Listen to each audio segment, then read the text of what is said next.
Father मेरे army में थे। मैंने आखिर में इस मकाम में पहुंचे कि वृद्ध आश्रम में आ गए। कोरोना के बाद नौकरियां बंद हो गई, बच्चों को ग्रामर बेस्ड स्पोकन इंग्लिश और क्या विचार है ये वृद्धाश्रम कॉन्सेप्ट है, संस्था का कॉन्सेप्ट है जो क्या समाज को वाकई इसकी ज़रूरत है? रीवा के लोग बहुत दानी हैं, बहुत ही इस उम्र में भी पढ़ाने सिखाने का जुनून कैसे है? लोग तो इस उम्र में आराम करना अपनी पसंद बॉडी तक मैंने डोनेट कर दिया है जो संजय गांधी हॉस्पिटल में 2018 से। दावे के साथ बोलूं कि पढ़ाने का तरीका बिल्कुल 100% गलत है। हर स्कूल के अंदर इंग्लिश पढ़ना चाहते हैं, कोई भी कंपटीशन एग्जाम में CBSE, ICSE, Madhya Pradesh board, अन्य बोर्ड या किसी भी अलग कंपटीशन एग्जाम पे बैठना चाहते हैं तो communication skills, interviews, group discussion सब कुछ मैं सिखाता हूँ। कोई भी सरोकार अधूरा है जब तक बात केवल व्यक्ति की हो रही है। जब तक हम व्यक्तित्व से रूबरू या संवाद नहीं करेंगे तब तक वह विमर्शपूर्ण नहीं माना जाएगा। इसी को ध्यान में रखते हुए हम शुरू करने जा रहे हैं एक खास पेशकश जिसका नाम है सरोकार मुलाकात। इसमें बात होगी प्रभावशील विचारवान व्यक्तित्व से, जिससे हम सब तो प्रेरित हो ही पर समाज को भी समझ सकें। इसीलिए आज के हमारे खास मेहमान हैं सुरेश डीगन सर, जो 80 वर्ष के हैं, पेशे से शिक्षक हैं, वृद्धाश्रम रीवा में रहते हैं और निःशुल्क अंग्रेजी सिखाने पढ़ाने के लिए लोकप्रिय हैं। बहुत बहुत स्वागत है सर आपका। Thank you. अपने बारे में बताइए, आपकी पृष्ठभूमि, शिक्षा। मैं एक्चुअली बिलोंग करता हूँ पूरे भारत में, क्योंकि फादर मेरे आर्मी में थे। मेरी पैदाइशी 1946 में एट बैंगलोर साउथ इंडिया में हुई और अलग अलग जगह जाते रहे और कुछ हालात ऐसे बने, आखिर में इस मकाम में पहुँचे कि वृद्ध आश्रम में आ गए। कोरोना के बाद नौकरियां बंद हो गई और कोई स्कूल के अंदर नौकरी देता नहीं, क्योंकि 60 इयर्स पार करने के बाद कुछ कॉलेजों में लिया केवल एडहॉक बेसिस पे 11-11 महीने के लिए। बस इसी तरह जीवन रहता रहा और अब क्योंकि यहाँ आ गया हूँ, माँ सरस्वती की कृपा है कि सठियाए नहीं अभी तक, और इसी अंतर्गत मैं चाहता हूँ कि भाई बच्चों को ग्रामर बेस्ड स्पोकन इंग्लिश और इंटरव्यूज़ वगैरह जो लेते हैं, कॉम्पिटिशन एग्ज़ाम में करते हैं, अप टू एमए लिटरेचर का मैं पढ़ाता हूँ और इस वक्त करीब 30 के करीब बच्चे हैं मेरे पास जो पढ़ रहे हैं। ओके सर, रीवा कैसे आना हुआ और यहाँ वृद्धाश्रम में कैसे? रीवा एक संयोग ऐसा बन गया कि मैं वेंकटपुर में था और वहाँ हमारी एक शिक्षिका थी मिसेस ऋचा पांडे। तो कुछ हालात ऐसे ख़राब हो गए, वहाँ मैं निःशुल्क पढ़ाता था कन्या विद्यालय में, तो वहाँ की वो टीचर थी। तो मुझे नहीं पता था कि काफ़ी अच्छे परिवार से बिलोंग करती है, पर स्वभाव से बहुत अच्छी थी। उन्होंने मतलब सजेशन दिया और उन्हीं के माध्यम से, उसके हस्बैंड एसपी हैं एक्साइज डिपार्टमेंट में और गवर्नमेंट में हैं, पुलिस में हैं, तो उनके माध्यम से डॉक्टर चतुर्वेदी सर से बात हुई। तो चतुर्वेदी सर ने बड़ा कृपा की, इंटरव्यू किया मुझे, और डॉक्टर राघवेंद्र हैं यहाँ के जो मैनेजर हैं, उनसे 2 मुलाकात हुई, तो निःशुल्क यहाँ रहता हूँ मैं। सर, वृद्धाश्रम में आपका अनुभव कैसा रहा? मैं बताऊं कि नाम वृद्धाश्रम है, मैं घड़ी घड़ी चिढ़ जाता हूँ, दुखी हो जाता हूँ, गुस्सा आ जाता है जब कहते हैं वृद्धाश्रम। नाम भले वृद्धाश्रम है पर ये एक्चुअली जो देखा जाए तो स्वर्गीय आश्रम है। इतनी सुविधाएं अपने घर में हमको नहीं मिलती जितनी यहाँ पे मिलती है। चाहे खान पान हो, चाहे सुबह 6 बजे चाय मिल जाती है, बिना बोले चाय तैयार मिल जाती है। 6:01 नहीं होगा, 6 बजे चाय मिल जाती है। 9 से पहले हमको हमारा डेली चेंज मेनू का भोजन, पौष्टिक जो कहते हैं कि ब्रेकफास्ट मिल जाती है, डेली चेंज। और फिर 11:30-12 के अंदर हमको लंच मिल जाता है डेली। उसके अंदर भी सुविधा, हम अपने घर के अंदर एक सब्जी सुबह की शाम को खाते हैं, अब यहाँ बिल्कुल नहीं है। और 2 टाइम भोजन मिलता है, 4 बजे चाय मिल जाती है, मच्छरदानी है, गीदर है और हीटर दिए जाते हैं सर्दियों में, रजाइयाँ हैं, कंबल हैं, हर चीज़ मतलब जिसको बोलते हैं 100% एक वृद्ध आश्रम नहीं है, एक सेवक मत के रूप में हमको रेड क्रॉस सोसाइटी रखी हुई है। सर आपका क्या विचार है, ये वृद्धाश्रम कॉन्सेप्ट है, संस्था का कॉन्सेप्ट है, जो क्या समाज को वाकई इसकी ज़रूरत है? एक्चुअली देखा जाए तो मैं अपने आप को आईने में देखता हूँ तो मुझे लगता है कि बिल्कुल 100% ज़रूरत है।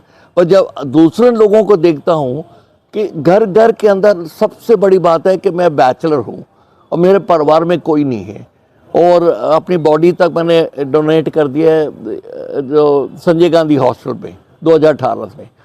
तो इसके साथ कोई लेन देन नहीं है, पर वो पुरानी बातें बता रहा हूँ। मुख्य चीज़ है कि हर घर के अंदर वो संस्कार खत्म हो गए, बड़ों को इज्जत नहीं दी जाती। अब गाय पालते हैं हम, गाय जब तक दूध देती है तो उसकी सेवा करते हैं, उसके बाद उसको घर से निकाल देता है, तो उसी तरह परिवार को निकाल देता है।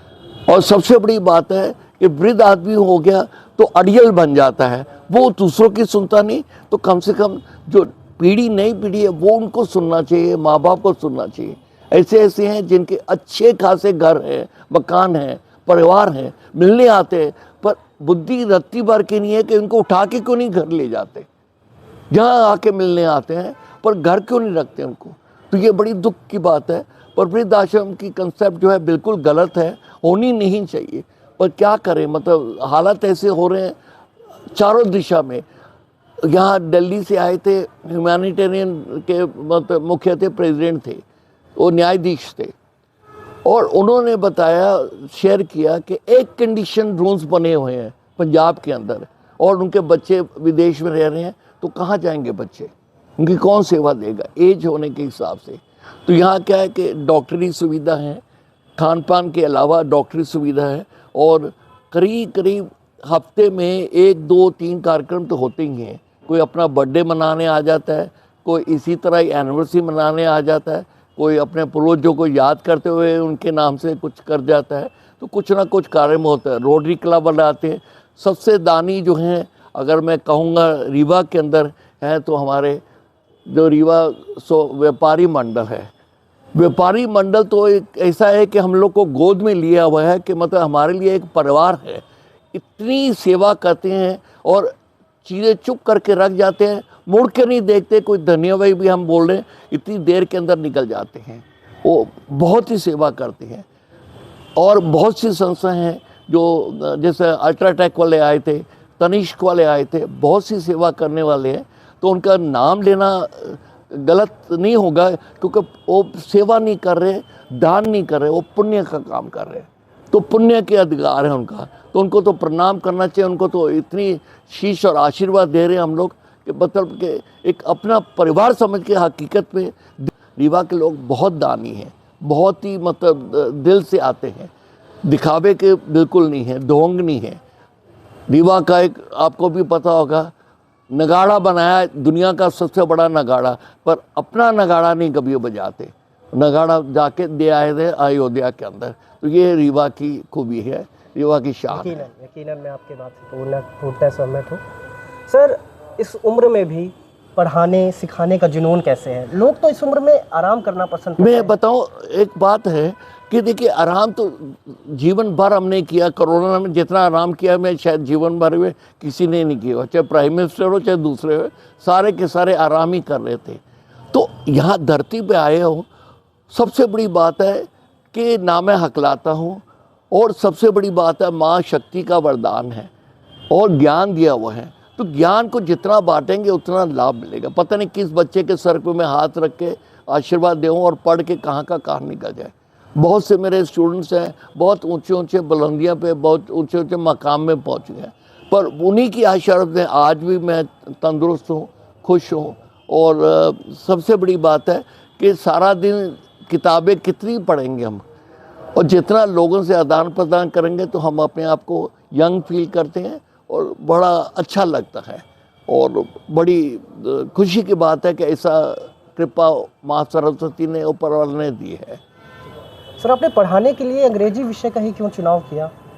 ऐसा था कि मैं बॉम्बे का हूँ, और बॉम्बे में एक बड़ी विचित्र बात हुई कि एक एंग्लो इंडियन लड़का था, मैं जब 6th स्टैंडर्ड में था, बड़ी दूर की बात है कि वो आया मेरे पास हिंदी पढ़ने के लिए, और मैं हिंदी पढ़ाते पढ़ाते देखा तो उसके इंग्लिश के ग्रामर, एंग्लो इंडियन लड़का था और उसको इंग्लिश के अंदर गड़बड़े होती, तो तब से मैंने देखा कि मैं इंग्लिश पढ़ाना शुरू किया तो मुझे भी अच्छा लगा, तो हिंदी छोड़ के मैं अभी इंग्लिश ही पढ़ा रहा हूँ तब से।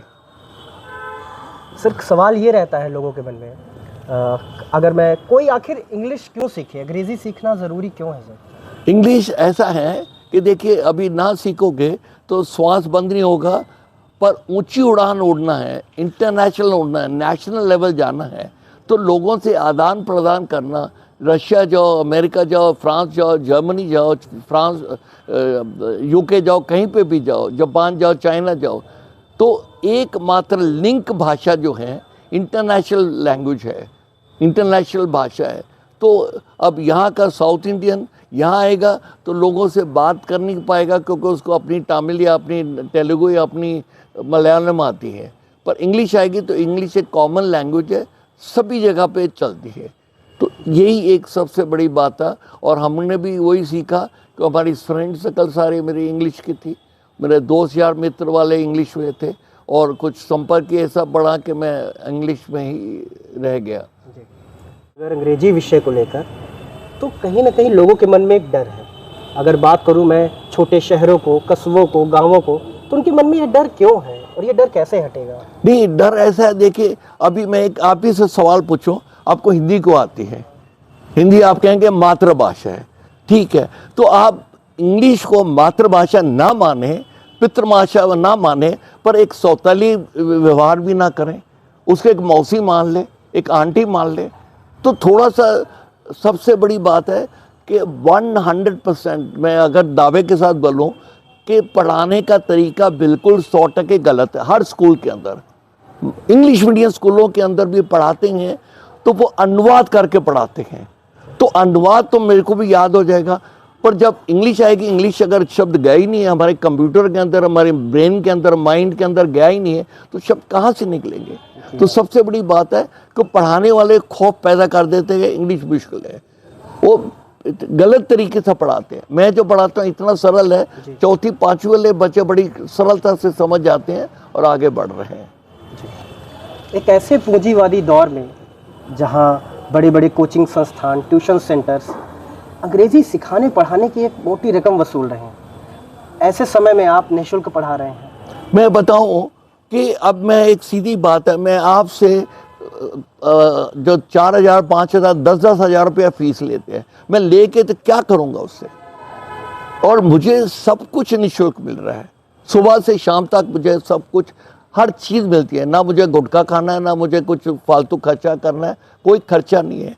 और सबसे बड़ी बात है, ये सेवा मैं उन लोगों के लिए कर रहा हूँ जो हकीकत में पढ़ना चाहते हैं, पैसे की रकम के लिए दिक्कत आती है उनको, तो ऐसे जितने भी बच्चे आते हैं, अमीर घरों के भी आते हैं, छोटे घरों के भी आते हैं, पर वो पढ़ना चाहते हैं, तो उनको मैं पढ़ाना चाहता हूँ। सर, कोचिंग संस्थानों का एक दावा रहता है 90 दिनों में धारा प्रवाह अंग्रेजी बोलना सीखे, तो इन दावों में कितना दम है? और क्या वाकई कोई 90 दिनों में अंग्रेजी मेरे पास मेरी लाइब्रेरी, हमारे विद्याचरण की लाइब्रेरी आपको दिखाऊं, उसका रैपिड एक्स वगैरह है, उसके अंदर भी लिखा गया है 45 डेज के अंदर इंग्लिश आएगी। ये बिल्कुल केवल दावा है, केवल प्रचार है, ये बिल्कुल गलत है, 100% गलत है। 12 साल स्कूल पढ़ते हैं बच्चे, 12 साल लगाते हैं फर्स्ट से 12th तक, उसके बाद भी जब निकलते हैं तो इंग्लिश नहीं आती। और हम लोग की स्कूल में था, हम लोग दूसरी तीसरी से इंग्लिश बोलते हैं, क्योंकि वातावरण था, इंग्लिश 2 वे लैंग्वेज होता है। मैं अगर इंग्लिश में बात करता हूँ तो विद्यार्थी भी करेंगे, और मैं ही अगर बात ना करूँ तो विद्यार्थी करके, हमारे यहाँ टीचर्स इंग्लिश बोलते नहीं, सारे सब्जेक्ट हिंदी में अनुवाद करके, चाहे साइंसेस हो चाहे मैथमेटिक्स हो, हिंदी में पढ़ाते हैं। तो इंग्लिश कहाँ से आएगी? इंग्लिश अंदर जाएगी नहीं तो निकलेगी कहाँ से? कम्युनिकेशन स्किल्स है ही नहीं, वो मेथोडोलॉजी है ही नहीं। अभी ऐसे भी MA लिटरेचर वाले अनगिनत मुझे स्टूडेंट्स मिले हैं जो स्कूलों में पढ़ाते हैं, 70-80 हज़ार रुपये तनख्वाह पाते हैं, पर इंग्लिश नहीं बोल पाते। सर, एक सवाल मन में है, सभी मेरे दर्शकों के मन में भी होगा, कि वर्तमान शिक्षा व्यवस्था को लेकर जो विद्यालयों में क्या कमी आपको नज़र आती है? मैं अभी इसमें ना ही चर्चा करूँ तो ठीक है, क्योंकि एक तो क्या है कि शिक्षा पॉलिसी बदलती जाती है। शिक्षा पॉलिसी बदलनी है तो एक पॉलिसी करके कम से कम एक 10 साल तक तो करो उसको नियमित। अब हर तीसरे दिन दूसरे साल आप पॉलिसी बदल करते हो और किताबें छपवा लेते हो, और ये टॉपिक निकाल दिया, वो नया डाल दिया, ये टॉपिक निकाल दिया, वो डाल। हमारे इतने अनगिनत इंडियन ऑथर्स हैं, उनकी किताबें क्यों नहीं बताते, उनके बारे में क्यों नहीं बताते। 90% सारा हमारे फॉरेन कहानी है, फॉरेन पॉइंट्स है। हमारे इतने सुंदर लेखक हैं, लेखिका हैं, कवि हैं भारत के, उनकी क्यों नहीं अनुवाद करके। रविंद्रनाथ टैगोर की इतनी कहानियाँ, इतनी किस्से हैं, वो नहीं लेते हैं, तो केवल फॉरेन वाले लेते हैं। और शिक्षा पढ़ाने का ढंग जो है गलत है। वो उसमें मुख्य चीज़ है कि प्राइवेट स्कूलों में, चाहे इंग्लिश मीडियम स्कूल्स हो चाहे हिंदी मीडियम हो, वहाँ पे सभी जगह पे पढ़ाने का नीतियाँ गलत है। सर, मध्य प्रदेश के सरकारी स्कूलों का स्तर आप कैसे देखते हैं, यहाँ की शिक्षा व्यवस्था? अभी मैं बताऊं, जो शिक्षा व्यवस्था पहले थी, आप जो है मैं कहूँगा बहुत ही दिन रात का अंतर हो गया है। लैंग्वेज में भी अंतर हो गया। अमेरिकनों में इंग्लिश को कचोड़ मचोड़ दे दिया है, पर अभी भी जो रियल इंग्लिश है वो अभी भी क्वींस इंग्लिश है, इंग्लैंड की इंग्लिश है, जिसके अंदर ग्रामर है। बाकी फॉरेन की लैंग्वेज में ग्रामर बिल्कुल ज़ीरो है, और पढ़ाने वाले केवल 90% टीचर्स भी गाइड से पढ़ाते हैं। सबसे बड़ी बात है, हमारे ज़माने में ना गाइड होती थी और ना कभी हम किसी के लेते थे क्वेश्चन। क्रिएटिविटी ख़त्म हो गई, खुद नहीं कोई सोच लेता। यही बड़ी मुश्किल है, सबसे बड़ी बात है। आपको किताबें पढ़ने का बड़ा शौक़ है, तो आपकी पसंदीदा किताब कौन सी है? मैं एक तो नाम दे नहीं सकता, क्योंकि इतनी किताबें, हर किताब अलग अलग ज्ञान देता है। हर किताब फिलॉसफी अलग देता है, जासूसी अलग देता है, सब अलग अलग, वॉर की स्टोरीज अलग है, और सारी ऑटोबायोग्राफी अलग प्रेरित करते हैं, बायोग्राफी अलग प्रेरित करती हैं। तो एक किताब तो असंभव है। पर इस वक्त मैं जो पढ़ रहा हूँ, और जो पहली बार जीवन में मैं शायद 9वीं के 10वीं बार पढ़ रहा हूँ, मैं स्वामी चिन्मयानंद जी की गीता पढ़ रहा हूँ, इंग्लिश की। मुझे नहीं लगता है, इतनी किताबें मैंने पढ़ी हैं, इतनी किताबें पढ़ी हैं, पर इनसे बेहतर गीता का व्याख्यान इतनी सरलता तरीके से समझाया गया है। और जितनी डुबकियाँ मारो, जितनी बार पढ़ो, लगता है हम थोड़ा सा एक कदम और ज्ञान में आगे हैं। इतना गीता का ज्ञान है कि किस तरह जीवन जिया जाता है, खान पान सब कुछ, व्यवहार, एवरीथिंग A to Z उसके अंदर बताया गया है। ये मेरे हिसाब से सबसे सर्वश्रेष्ठ, इससे बेहतर किताब मुझे लगता नहीं है कोई मिलेगी। हालांकि मैंने बहुत सी किताबें पढ़ी हैं, और जोसेफ हेलर की पढ़ी हुई है, कैच 22 भी मदद है, और मार्गरेट थैचर की पढ़ी हुई है, Margaret gone with the wind वगैरह पढ़ी हुई हैं। अनगिनत किताबें हैं, पर इसकी टक्कर में मुझे नहीं लगता है कि कुछ बेहतर कोई हो सकती है। जैसे कि मैंने पहले भी कहा, इंटरनेट और व्यस्तता के दौर में लोग अब टेक्नोलॉजी के और करीब आ गए हैं और किताबें पढ़ना बंद कर दिए हैं, पढ़ना सीखना बंद कर दिए हैं। तो किताबें पढ़ना कितना ज़रूरी है सर आपके हिसाब से? मैं बताऊं कि ज्ञान जो है, ज्ञान संपूर्णता का नहीं चाहते। आजकल क्या है कि सारी जगह पे शॉर्टकट लगाते हैं। अब ये देखिए, SMS हम करते हैं, हम किसी को हैप्पी बर्थडे मिलने नहीं जाते, अरे कौन जाएगा इतनी दूर खर्चा करने के लिए। तो ये इंटरनेट ने सत्यानाश करके रखा है, मोबाइल ने, टीवी ने हमको सारा कर दिया है। हालांकि सुविधाजनक है, पर इसका दुरुपयोग हो रहा है, नेगेटिव यूज़ हो रहा है। और अभी भी लेखक लिखने वाले बंद नहीं हुए, कवि जो हैं अपनी किताबें छापना बंद नहीं हुए, वो अपने भी चलते रहे। ये कभी बंद ना होगा, पर इतना यूज़ अभी है, समय आएगा तो पीढ़ी को वापस घूमना पड़ेगा, किताबें पढ़ना पड़ेगा। जिनको मुँह लग गई है किताब, एक बार उनका मज़ा चख लिया है, तो फिर वो टीवी वगैरह के अंदर से मज़ा नहीं आएगा जितना किताब पढ़ने से आएगा। किताब का मज़ा एक अलग ही है। सर, मेरे अंदर भी उत्सुकता है और दर्शक भी जानना चाहेंगे, अगर कोई किताब पढ़ने के अपने सफ़र को शुरुआत करना चाहता है तो किस किताब से करनी चाहिए, कैसे करनी चाहिए? नहीं, ऐसा है कि देखिए, हर व्यक्ति का टेस्ट, सबकी सोच अलग है, सबका टेस्ट अलग है। और शुरू में हमारे यहाँ कॉमिक्स आती थी, बहुत सी कॉमिक्स आती, अमर चित्रकथा वगैरह थी, तो बच्चे बहुत से नहीं पढ़ते थे उनको अमर की तरह चित्र का देता था मैं पढ़ने के लिए। मेरे पास लाइब्रेरी थी, 4,500 के ऊपर किताबें, तो बच्चों को मैं देता था अमर चित्र कथा। और उसके साथ जब 1 महीना 1.5 महीना मेंबरशिप चलती रहती थी तो उसको एक आध किताब देता अपनी मनपसंद छोटी सी, वो पढ़ के देख। तो जब वो पढ़ना शुरू करता था तो अमर चिकित्सा का छोड़ के फिर उसमें रुचि रहता।